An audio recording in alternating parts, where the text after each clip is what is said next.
Hello students, जय Hind. Welcome to my YouTube channel basic to advance education tutorial.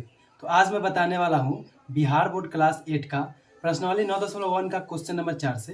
तो पिछले video में मैंने क्वेश्चन नंबर 1, 2, 3 बता दिया है। अगर आप लोगों ने नहीं देखा है तो मैं इसका लिंक डिस्क्रिप्शन में डाल दूंगा, तो आप लोग वहाँ से देख लीजिएगा। तो चलिए इस वीडियो को शुरू करते हैं। तो चलिए इस वीडियो में हम लोग देखते हैं बिहार बोर्ड क्लास 8 के अध्याय नंबर 9 प्रश्नावली 9.1 के 4 नंबर क्वेश्चन। इस क्वेश्चन में बोल रहा है यदि किसी त्रिभुज की भुजाएं x+1, x+2 और x+3 है तो इसकी परिमिति क्या होगी। तो देखिए हम सबसे पहले त्रिभुज बना लेते हैं। त्रिभुज होती क्या है, देखिए ये त्रिभुज है, सबको मालूम है त्रिभुज 3 गो भुजा होता है। हम इसमें मान लेते हैं किसी एक भुजा को मान लेंगे x+1, दूसरे को मान लेंगे x+2 और तीसरे को मान लेंगे x+3। तो सबसे पहले लिख देते हैं कौन, ए, बी और सी। तो चलिए हम मान लेते हैं ए बी कितना दे दिया हुआ है, x+1 मान लिए हुए हैं, और बी सी को मान लेते हैं x+2 और ए सी को मान लेते हैं x+3। याद रखिए त्रिभुज की परिमिति होता है तीनों भुजाओं का योग। तो सबसे पहले हम लिख लेते हैं त्रिभुज की भुजाएं कौन कौन सी है। त्रिभुज की भुजाएं, देखिए त्रिभुज की भुजाएं ए बी, पहला भुजा है ए बी यानी x+1 दिया हुआ है, और बी सी दूसरी भुजा है तो ये हो जाएगा x+2, और ए सी तीसरी भुजा है। ए सी कौन से है, तीसरी भुजा है और x+3 है। तो सबसे पहले हम लोग जानते हैं कि त्रिभुज की परिमिति क्या है। जैसे अभी बताया मैंने, त्रिभुज की परिमिति होता है तीनों भुजाओं का योग। त्रिभुज की परिमिति तीनों भुजाओं का योग लिख लेते हैं। सबसे पहले त्रिभुज की परिमिति इक्वल टू होता है तीनों भुजाओं का योग, तीनों भुजाओं का योग। देखिए ये पहली भुजा, दूसरी भुजा, तीसरी भुजा, तीनों भुजाओं का योग होता है। तो ऐसे हम लिख सकते हैं A B plus B C plus A C. तो ए बी हमारा कितना दिया हुआ है, x+1 दिया हुआ है, x+1 लिख लेते हैं यहाँ पे ए बी के जगह पे, प्लस बी सी कितना दिया हुआ है x+2 प्लस ए सी कितना दिया हुआ है x+3। ये हमारा हो गया पहली भुजा, दूसरी भुजा और तीसरी भुजा। चलिए देखते हैं यहाँ से x+1 सबको ब्रैकेट से बाहर करते हैं, x+2 प्लस x+3। देखिए यहाँ पे 1, 2 और 3 ये समान पद है, यानी x वाला को एक साथ कर लेते हैं, x plus x plus x plus देखिए अचर को एक साथ कर लेते हैं यानी असमान पद को, +1 +2 +3। देखिए ये 3x हो जाएगा, तीन ठो x है तो 3x हो जाएगा, प्लस 1 में 2 जोड़ेंगे तो 3 और 3 में 3 जोड़ेंगे तो 6। तो ये हमारा हो जाएगा त्रिभुज की परिमिति। यहाँ हम लिख लेंगे त्रिभुज की परिमिति कितना आया है, निकाले हैं तो 3x + 6। इसको एक और तरीका से लिख सकते हैं। देखिए दोनों में 3 कॉमन है, यहाँ पे इसमें 3x में 3 कॉमन हो जाएगा और 6 में 3 कॉमन हो जाएगा और 2 बच जाएगा। देखिए 3 बाहर करेंगे तो यहाँ x + 2 हो जाएगा। ये भी आंसर होगा आपका और ये भी आंसर, दोनों हो जाएगा। तो आपको जो आंसर लिखना होगा लिख लीजिएगा। Thank you. चलिए इस क्वेश्चन नंबर 5 में हम लोग देखते हैं क्वेश्चन बोल क्या रहा है वो पहले पढ़ लेते हैं। यदि किसी वर्ग की एक भुजा x-7 है तो उसकी परिमिति ज्ञात कीजिए। सबसे पहले हम लोग देखते हैं वर्ग क्या होता है, वर्ग कैसा होता है, वर्ग का स्ट्रक्चर। देखिए ये हमारा हो गया वर्ग। याद रखिए वर्ग के चारों भुजाएं बराबर होती है। अगर एक भुजा x-7 दी हुई है तो इसकी चारों भुजाएं क्या हो जाएगी, x-7 हो जाएगी। क्या हो जाएगी, x-7। याद रखिएगा। चलिए हम लोग इसको a मान लेते हैं, इसको b मान लेते हैं, इसको c मान लेते हैं और इसको d मान लेते हैं। और याद है बचपन में हम लोग पढ़े थे वर्ग की परिमिति होती है, परिमिति और परिमाप और परिधि सब एक ही होते हैं, ठीक है। तो वृत्त में परिधि होती है, परिमिति और परिमाप आयत, वर्ग और जितने भी ये 4 भुजाएं वाले जो भी होते हैं वो सब में होते हैं। तो चलिए वर्ग की परिमिति क्या होते हैं, 4 गुने भुजा। तो हमारा एक भुजा कितना दिया हुआ है, एक भुजा दिया हुआ है x-7। तो 4 गुने भुजा दिया हुआ था, 4 गुना x माइनस 7 हो जाएगा, या चारों भुजाओं का योग भी लिख सकते हैं। x माइनस 7 को 4 बार लिख सकते हैं, जिस तरह से त्रिभुज में हमने बताया था। तो यहाँ देखिए 4 को 1 से गुना करेंगे तो 4x हो जाएगा, माइनस है तो माइनस दे देंगे, फिर 4 को 7 से गुना कर देंगे तो 4 7 28, यानी 4 7 जा 28 हो जाएगा। ये हमारा हो जाएगा आंसर, वर्ग की परिमिति। तो चलिए क्वेश्चन नंबर 6 को समझाते हैं। थोड़ा सा वीडियो को स्किप करके क्वेश्चन को लिख लेते हैं। इस क्वेश्चन में देखिए क्या बोल रहा है, रहीम की उम्र x माइनस 6 वर्ष और महेश की उम्र y वर्ष है, दोनों की उम्र का योग और अंतर क्या होगा। देखिए तो हम लोग सबसे पहले क्या लिखेंगे, रहीम की उम्र कितना दिया हुआ है, x माइनस 6 वर्ष दिया हुआ है, इसको घेर लेते हैं। और महेश की उम्र कितना दिया हुआ है, y वर्ष, तो लिख लेते हैं महेश की उम्र बराबर y वर्ष। तो क्वेश्चन में बोल रहा है हमको कि दोनों के उम्र का योग और अंतर ज्ञात कीजिए। तो सबसे पहले हम लोग निकालेंगे उम्र का योग। आप ऐसे भी लिख सकते हैं, दोनों के उम्र का योग वैसे भी लिख सकते हैं। हम लिख लेते हैं उम्र का योग पहले निकालेंगे। योग का मतलब आप लोग याद रखिएगा, हमेशा होता है जोड़। योग का मतलब होता है जोड़ना, योग का मतलब क्या होता है, जोड़ना।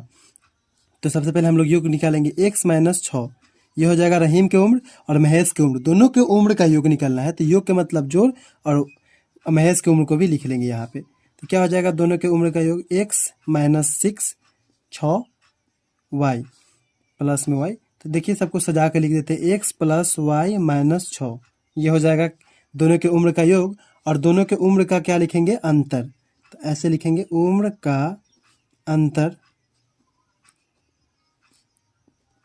हो जाएगा, उम्र का अंतर हो जाएगा x माइनस 6 तो हो गया रहीम का उम्र, और अंतर का मतलब होता है माइनस, और महेश की उम्र दिया हुआ है y वर्ष। तो अंतर देखिए x माइनस 6 माइनस y, इसको भी हम लोग सजा कर लिख लेते हैं x माइनस y माइनस 6, ये हो जाएगा हमारा दोनों का आंसर। चलिए तो क्वेश्चन नंबर हम लोग 7 देखते हैं। देखिए इस क्वेश्चन में क्या बोल रहा है, किसी आयत की दो आसन्न भुजाएं क्रमशः x square plus 2x plus 1 एवं x square minus 2x plus 1 है, तो आयत की परिमिति क्या होगी। तो सबसे पहले हम लोग लिख लेते हैं आसन्न भुजाएं होती क्या है। आसन्न भुजा यानी एक होगा लंबाई और एक होगी चौड़ाई। तो लिख लेते हैं, यहाँ हम लोग मान लेते हैं लंबाई को, मान लेते हैं पहले वाले भुजा जो दिया गया है उसको। पहली वाली भुजा कौन दिया गया है, ये वाला, x square plus 2x plus 1। और चौड़ाई को क्या मान लेते हैं, जब आयत का बात आएगी तो हमेशा याद रखिएगा लंबाई और चौड़ाई ही होगी।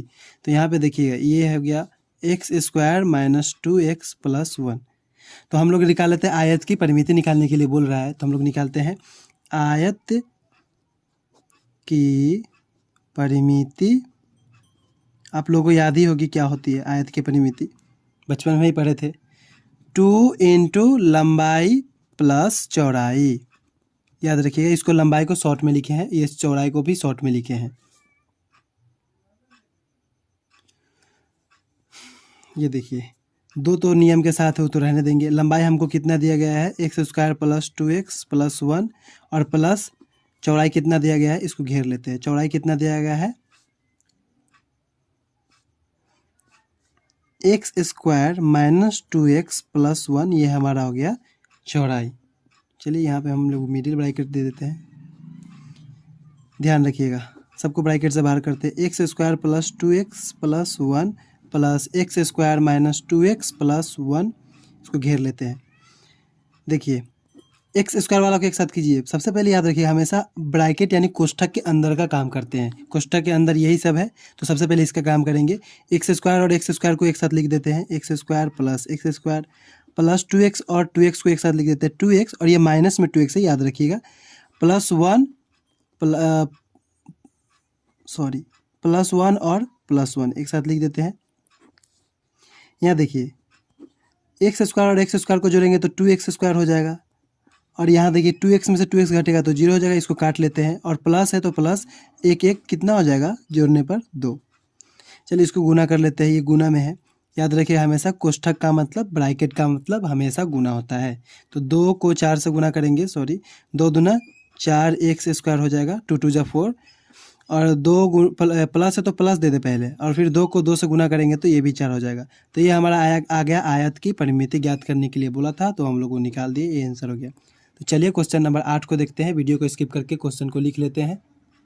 देखिए इस क्वेश्चन में क्या बोल रहा है, किसी त्रिभुज की 2 भुजाएं क्रमशः X square comma Y square है।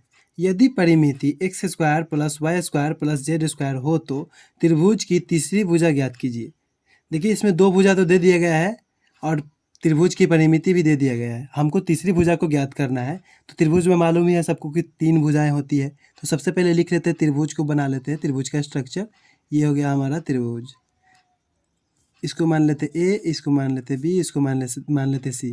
चलिए किसी 2 भुजा को हम लोग मान लेते हैं। चलिए ए बी को दे देते हैं एक्स स्क्वायर और बी सी को भी वाई स्क्वायर मान लिए। तो हम लोग को क्या निकालना है, ए सी। तो देखिए यहाँ भुजाएं दिए गए हैं, कौन कौन से 2 भुजाएं दिए गए हैं, कौन कौन है। ए बी कितना है, ए बी दिया गया है एक्स स्क्वायर और बी सी कितना दिया गया है, वाई स्क्वायर। हमको निकालना क्या है, ए सी निकालना है। इसी को निकालेंगे। और परिमिति कितना दिया गया है त्रिभुज का, परिमिति देखिए कितना है, x square plus Y square plus Z square. ये हो गया हमारा त्रिभुज की परिमिति। तो अभी हमने पिछले क्वेश्चंस में बताए थे, कि त्रिभुज की परिमिति होती है तीनों भुजाओं का योग। तो लिख लेते हैं त्रिभुज